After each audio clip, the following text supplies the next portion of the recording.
प्रभूचा गौरव असो आत्ता आणि सदा सर्वदा. आत्ता आणि सदा सर्वदा प्रभूचा गौरव असो. माणसा विसरू नको तू आपुले देवाल.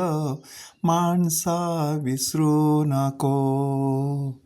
माणसा विसरू नको तू आपुले देवाल. माणसा विसरू नको. एकूच देव तो बास आमचा. एकूच देव तो बास आमचा. माणसा विसरू नको तू आपुले देवाल. माणसा विसरू नकोस. अशा अर्थाचं आदिवासी भाषेमध्ये एक गाणं आहे की हे माणसा, तुझ्या देवाला कधी विसरू नकोस. तो एकमेव देव आपला परमेश्वर पिता आहे. अशा प्रकारची श्रद्धा आपण देखील प्रेषितांचा विश्वास अंगीकार किंवा नायसियन श्रद्धा प्रकटन ह्यामध्ये प्रकट करत असतो की स्वर्ग आणि पृथ्वी ह्यांचा उत्पन्न करता सर्व समर्थ परमेश्वर पिता ह्यावर माझा विश्वास आहे. ह्यामध्ये केवढ्या गोष्टी आल्या.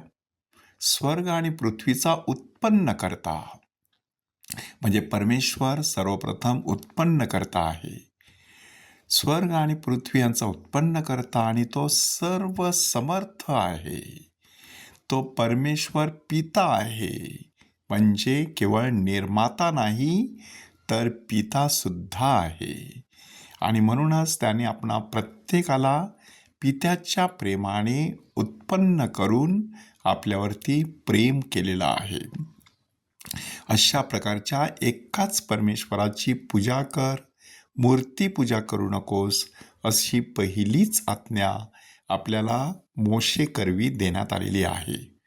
दुर्दैवाची गोष्ट अशी की मोशे सिनाई पर्वतावरती असतानाच परमेश्वराने त्याला ज्या 10 आज्ञा दिल्या होत्या त्यातील पहिलीच आज्ञा इस्रायली लोकांनी सिनाई पर्वताच्या पायथ्याशी असताना मोडली की एकच देवाला भज, मूर्तीपूजा करू नकोस. तर त्यांनी सोन्याचं वासरू तयार केलेलं. त्याच्या भोवती ते नाचत होते, गात होते. म्हणजे त्याची पूजा त्यांनी आरंभिलेली होती. ते पाहिल्यानंतर मोशेचा क्रोध त्याला आवरता आला नाही. परंतु पोप बेनेडिक्ट सांगतात, हे सोन्याचं वासरू अजूनही आपल्या जीवनात कार्यरत आहे. इस्रायली लोकांच्या जीवनात देखील ते पुढे कार्यरत राहिलं. कालच आपण ऐकलेलं आहे की कशा प्रकारे शल्मोनाच्या मृत्यूनंतर त्याच्या राज्याचे 2 तुकडे पडले आणि त्यातील एक तुकडा होता इस्रायली लोकांचा 10 वंशाचा. त्या ठिकाणी याराबाम नावाचा एक बंडखोर असा शल्मोनाचा सेवक होता. त्याने लोकांना चुकीच्या दिशेने नेलं. बेथेल ह्या ठिकाणी त्यांनी 2 सोनेरी वासरांची प्रतिमा तयार केली आणि लोकांना सांगितलं की इजिप्त देशातून तुम्हाला बाहेर आणणारे हेच ते देव आहेत. आणि मग लोक त्या वासरांची पूजा करू लागले. आणि हे याराबामाचा पाप म्हणून कितीतरी शतके ओळखलं जात होतं. सांगण्याचा हेतू असा की सोनेरी वासराची पूजा नुसती सिनाई पर्वताच्या पायथ्याशी नाही, तर नंतर जेरुसलेम मंदिर तयार झाल्यानंतर सुद्धा ह्या लोकांनी सुरू ठेवलेली होती. आणि मग पोप बेनेडिक्ट सांगतात, आज सुद्धा आपल्या घराघरात हे सोन्याचं वासरू भजलं जात आहे, पूजलं जात आहे. लग्न कार्य असल्यानंतर पहिली गोष्ट कोणती? किती तोळे सोने द्यायचे, घ्यायचे. म्हणजे अशा प्रकारे अजूनही सोन्याचे भाव गगनाला भिडत असताना सुद्धा माणसाचे पाय जमिनीला लागलेले नाहीत. माणसाला अजूनही वाटतं की आपल्याकडे भरपूर सोनं नाणं असावं. ही परमेश्वराची पूजा नाही, तर ही मूर्तीपूजा आहे.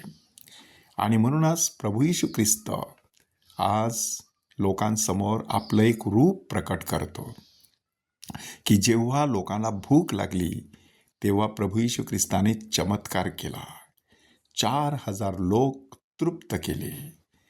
सोनं नाणं माणसाला तृप्त कधीच करू शकत नाही. मग ते कितीही मोठ्या प्रमाणामध्ये असलं तरीसुद्धा पुष्कळ वेळेला माणसाची भूक तहान माणूस विसरून जातो. माणसाची झोप उडून जाते. परंतु परमेश्वर रूपी खणखणीत नाणं आणि 100 नंबरी सोनं माणसाकडे असलं की तो खऱ्या अर्थाने श्रीमंत असतो. म्हणूनच आज परमेश्वराकडे एक विशेष कृपा मागूया की एकच देवाला भस, मूर्तीपूजा करू नकोस, ही आज्ञा अगदी मनापासून आम्ही पाळावी. प्रभूचा गौरव असो, आत्ता आणि सदा सर्वदा. आत्ता आणि सदा सर्वदा प्रभूचा गौरव असो.